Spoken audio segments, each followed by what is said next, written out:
আসসালামু আলাইকুম আ রহমাতুল্লাহি অবরাকাতুহ। সুধী দর্শক, আমার নাজমুল ইসলাম চ্যানেলের পক্ষ থেকে আপনাদের সবাইকে শুভেচ্ছা রইল। সুধী দর্শক, আজ কয়েকটা কষ্টের কথা বলবো। বাংলাদেশে অনেকবার সরকার পরিবর্তন হয়েছে, এক দল গেছে আর এক দল আসছে। আমরা 90-এর গণ অভ্যুত্থান দেখেছি,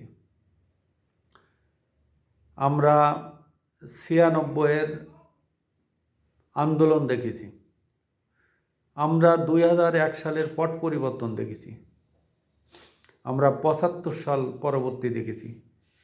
আজ বাংলাদেশের যে অবস্থা, 75 সাল পরবর্তী বাংলাদেশের অবস্থা এতটা খারাপ ছিল না। এইভাবে গণহারে গ্রেপ্তার একজন নোবেল জয়ী ইতিহাসে কুখ্যাত হয়ে থাকবেন, যে তার আমলে এত হত্যা, এত জেল জুলুম, এত প্রতিহিংসা। আজ তিনি ইসলামী উগ্রবাদীদের কোথায় নিয়ে গেছেন? পত্রিকা অফিসগুলো পুড়ায় দিচ্ছে, যেটা 54 বছরে কেউ পুড়ায়নি। আজ পত্রিকা অফিসগুলোকে থ্রেট দিচ্ছে, পত্রিকা অফিসগুলোতে সরকারি লোক বসে থাকছে, খবরকে সেন্সর করছে। সুধী দর্শক, আমরা 90-এর গণ অভ্যুত্থান দেখেছি। ঈর্ষাদ পরবর্তী সময়ে কিছু হয়তো হাতে গোনা গ্রেপ্তার করেছিল, কিন্তু সেই ঈর্ষাদ সরকার 9 বছর ধরে কম করেনি এই দেশের মানুষের উপর অত্যাচার। কিন্তু সেই ঈর্ষাদ সাহেব, তাকে কিন্তু ইলেকশন করার সুযোগ দিছিল, যেটা একজন নোবেল জয়ী প্রতিহিংসাবশত এটা বন্ধ করে দিছে। সুধী দর্শক, আমরা 96 সালে দেখেছি আন্দোলন করে বিএনপিকে আওয়ামী লীগ নামাইছিল তত্ত্বাবধায়ক সরকারের দাবিতে, কিন্তু সেই বিএনপিও কিন্তু ইলেকশন করেছিল। 2001 সালে সুষ্ঠুভাবেই ক্ষমতা হস্তান্তর করেছিল বাংলাদেশের ইতিহাসে একমাত্র শেখ হাসিনা। সেখানে প্রত্যেকটা দল ইলেকশন করেছিল। আজ হাসিনার শাসনকে আপনারা দুঃশাসন বলছেন, ভালো কথা, আমি মানলাম। কিন্তু হাসিনার আমলে যতগুলো ইলেকশন হয়েছে, কোনো দলকে কিন্তু ইলেকশন করার জন্য বাধা দেওয়া হয়নি।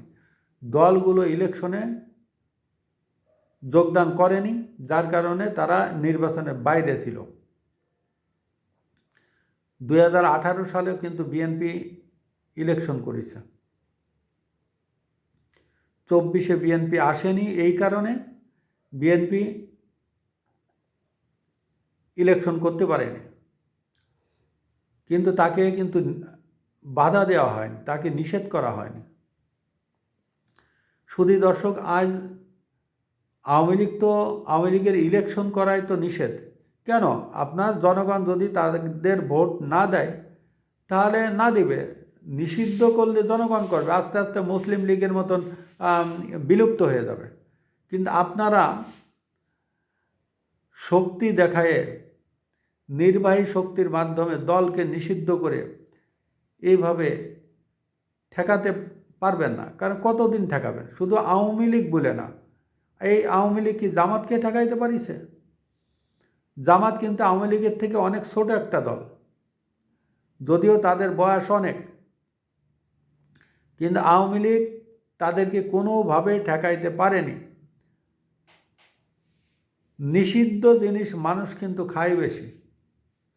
আওয়ামী লীগকে নিষিদ্ধ করেছেন, এই কারণে আওয়ামী লীগ জনপ্রিয়তা হচ্ছে, আস্তে আস্তে জনপ্রিয় একটা দলে পরিণত হচ্ছে।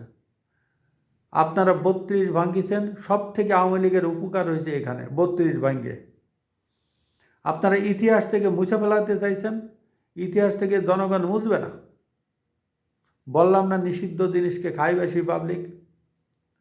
আজকে আওয়ামী লীগের সর্বশেষ হত্যাকাণ্ডের শিকার ওয়াশিকুর রহমান বাবু, তিনি সখীপুর কারাগারে,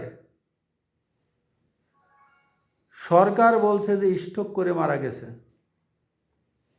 আবার কেউ কেউ বলছে তিনি হত্যাকাণ্ডের শিকার হয়েছেন। এখন আল্লাহ ছাড়া কেউ বলতে পারে না। এই সরকার যখন ক্ষমতায় আসে, ডক্টর ইউনূস সরকার যখন ক্ষমতা নেন, তার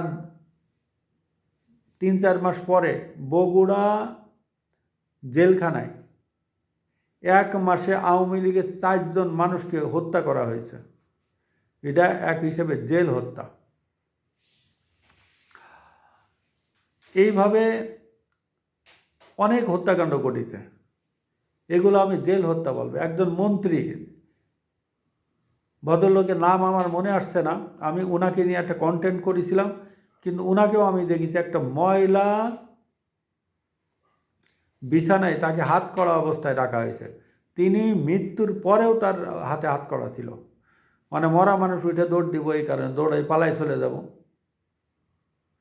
এটা এই সরকারের আমলে ঘটে, কারণ একজন মরা মানুষের হাতে কিভাবে হাত করা পরা থাকে? মৃত্যু অবস্থায় তার হাতে 4 ঘন্টা হাত করা পরানো ছিল। মাসুদ রাজশাহী তার 3 মাসের বাচ্চার জন্য ওষুধ এবং গুঁড়া দুধ কিনতে গেছিল ফার্মেসিতে, তাকে পিটিয়ে হত্যা করা হয়েছে। কারা হত্যা করেছে? এই বৈষম্য বিরোধী ছাত্র সংস্থা জামাত শিবির এর সাথে জড়িত ছিল। আর একটা দৃশ্য দেখলাম, পুলিশের গাড়িতে ছোট্ট একটা বাচ্চা। এইটা শুধু বাংলাদেশ না, সারা বিশ্বের বিভিন্ন গণমাধ্যমে এটা প্রচারিত হয়েছিল। বাবা পুলিশের গাড়ির যে জানালা সিস্টেম আছে সেখান দিয়ে বাচ্চা বাবাকে দেখছে, বাচ্চাকে উঁচু করে ধরে রাখিছে, বাবার হাত আর বাচ্চার হাত এক জায়গায় আসছে। এটা একটা ভাইরাল হয়ে গেছিল। এই হচ্ছে অবস্থা। তার দোষ ছিল কি? আওয়ামী লীগের সমর্থন কত। উনি আওয়ামী লীগের কোনো লিডার ছিলেন না, আওয়ামী লীগের সমর্থক। আওয়ামী লীগের সমর্থক হলেই তাকে গ্রেপ্তার। এই যে স্বরাষ্ট্রমন্ত্রী কয়েকদিন আগে স্টেটমেন্ট দিচ্ছে, আওয়ামী লীগে কোনো কেস লাগবে না, আওয়ামী লীগকে সমর্থন করলেই চলবে, তাকে অ্যারেস্ট করতে বলছে। মানে পুলিশের ব্যবসাটা একটু বাড়াই দিল, যে বেটা তোরাও কিছু খা, আমারও কিছু দে। আর একটা দেখলাম জেলখানায় নিয়ে গেছে একটা লোককে, তার বাচ্চা জেলখানার জানালার কাছে মানে হেলান দিয়ে, ছোট্ট বাচ্চা কান্নাকাটি করে, তুমি বাড়ি চলো, এখানে থাইকো না, আমি রাইতে ঘুমাইতে পারি না, তুমি বাড়ি চলো, তোমার কথা আমার মনে পড়ে। বলেন, এই ধরনের কথা যখন বলে বাচ্চায়, তখন সেই বাবার বুকটা ফাটে যায়। কত কষ্টের কথা। এক মায়ের সামনের থেকে ছেলেকে ডাইকে নিয়ে গেছে, সকালে ডাইকে নিয়ে গেছে, বিকালে তার লাশ ওই এলাকায় পাওয়া গেছে। তার দোষ, সে আওয়ামী লীগ সাপোর্ট করতো। আওয়ামী লীগের কোনো নেতা ছিল না, কোনো লিডার ছিল না, সাপোর্টার।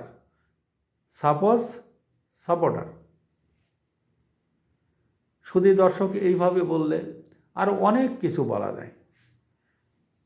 আর ভিডিওটা তো এত বড় করলে তো পাবলিক দেখবে না, যার কারণে আজকের মতন এখানেই শেষ করব। আসসালামু আলাইকুম ওয়া রাহমাতুল্লাহি ওয়া বারাকাতুহু।